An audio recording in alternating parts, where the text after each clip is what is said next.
बोधप्रदाभ्यां द्रुतमोक्षदाभ्यां नमो नमः श्रीगुरुपादुकाभ्याम्। ॐ नमो भगवते वासुदेवाय। श्रीमद्भागवत महापुराण तृतीय स्कंध एकादश अध्याय। मैत्रेय उवाच शुण विदुर एकचित्ते से काल रूप सांख्य मते निमिष आदि रूप तार एमंते पुरई बसर निमिष चक्षु परिभ्रम अणु बोलाई तार नाम तार अर्धेक परमाणु त्रिभाग हुए सतरेणु ए सृष्टि निमिष के शुण काष्ठा बोलाई परिमाण 30 कोटि देवगणे कला होइला परिमाणे कला 30 क्षणे होई 12 मुहूर्त बोलाई एबेनी मुहूर्ते प्रहर ए अंते से 8 प्रकार तार 12 गुण अर्धे चतुर अंगुली विराजे करई तत्व को विचारी से वर्णना से सुत करी जल पड़ते दंडे हुए ए 8 प्रहर बोलाए 8 प्रहरे अहोरात्रि काल से मनते गणती 15 अहोरात्रि पक्ष ए कृष्ण शुक्लटी प्रत्यक्ष एबेनी पक्षे 1 मासे दिमासे ऋतु ए प्रकाशे तृतीय चतुषड मासे अयन से अर्ध बरसे बेनियने संवत्सरे से कली छिद्र उषतरे एमंते 7 बरस मनुष्य मानक आयुष ग्रह नक्षत्र जोग चक्रे से काल बल अतिरेके एबेनी पक्षे मासे कही पितृंक अर्ध रात्रे होई देवंक 12 बरसे त्रैलोक्य बोलाई दिवसे अणु प्रमाण परिमाणे प्राणिक मासे अनुक्षणे एमंते संवत्सर मते विहरे आहार आयते ए पंच ऋषि सर्वेश्वर सुमने शुण हे विदुर प्रथमे संवत्सर मते चतुर्वत्सर से विदिते दिव्य वत्सरे तृतीय के चतुर्थे नुवत्सर कल्पे वत्सर पंचम बोलाई काल स्वरूपी पुण्यमयी एमंत काल को समस्ते बुद्धि हराई ए जगते विदुर उवाच पितृदेवता नर आदि परमायुष यथा विधि शुणिलु तुम्भ मुखु एबे संतोषे कह मुनि भावे अपरे कल्पना दीजेते नाना प्रकारे जगते अछंती कालर आयते तांक आयुष कह केते तुम्भे से काल 3 गुण जे रूपे बा प्रमाण एणे विलक्षण धीरा सुमति सुगुण गभीरा जेते विषय ए सयळे जानती ज्ञान चक्षु बळे मैत्रेय उवाच सत्य त्रेता द्वापर आदि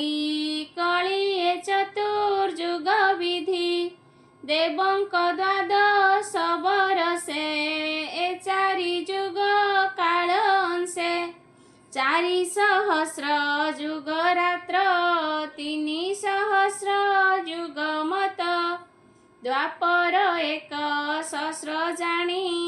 कଳି सहस्रे परिमाणी एमन्ते वेद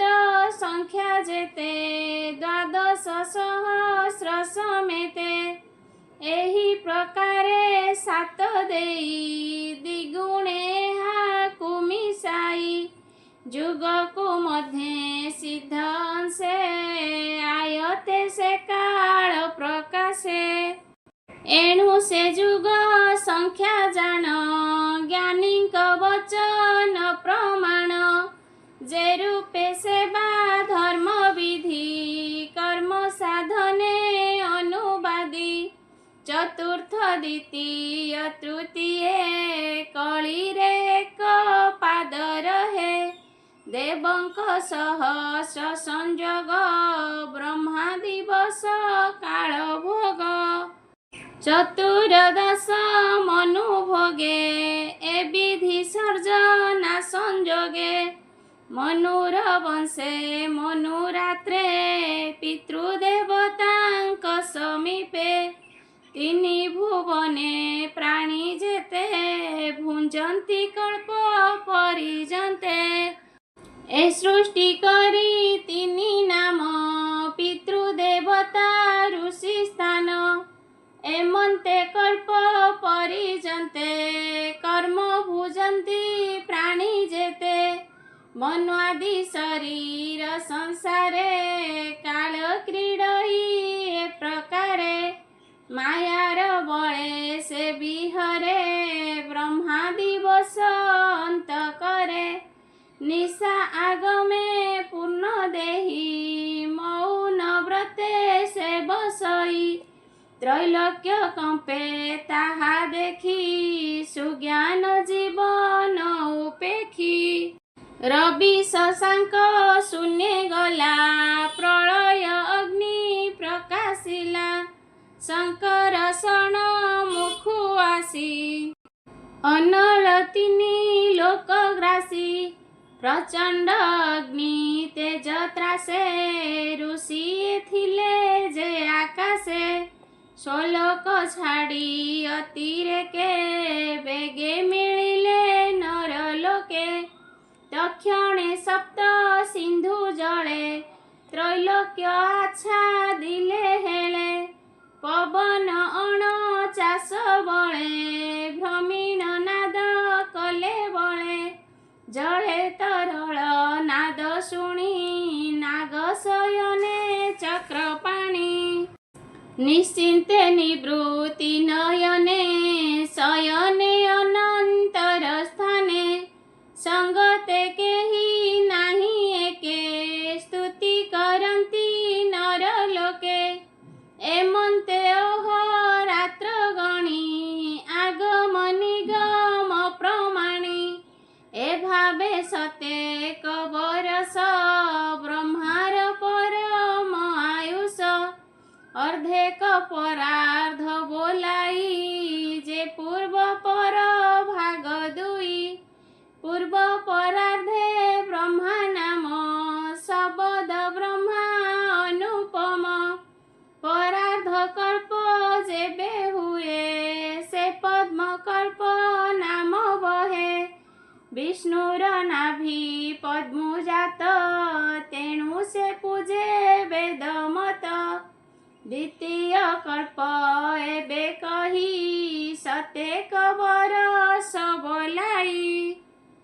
जेबे संकल्पे नर हरि श्वेत वराह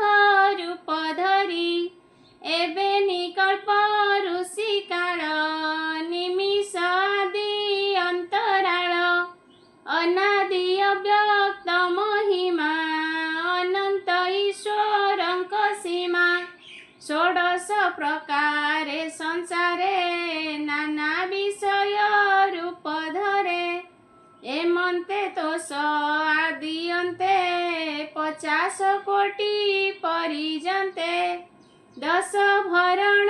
जार देहे दिशन्ति परमाणु प्राये ब्रह्म अक्षर तार गुण सर्व कारण से धारण तार चरणे देई चित्त कहिला दास जगन्नाथ।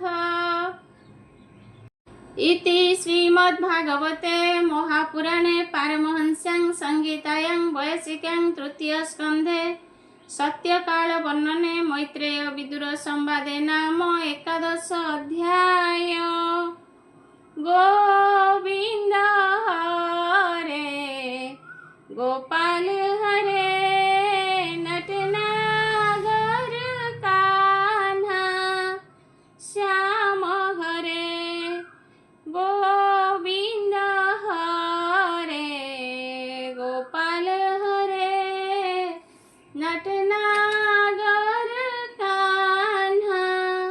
श्याम हरे। हरि शरणं हरि शरणं हरि शरणं हरि शरणं गुरु शरणं गुरु शरणं गुरु शरणं गुरु शरणं बाबा शरणं बाबा शरणं बाबा शरणं बाबा शरणं हरि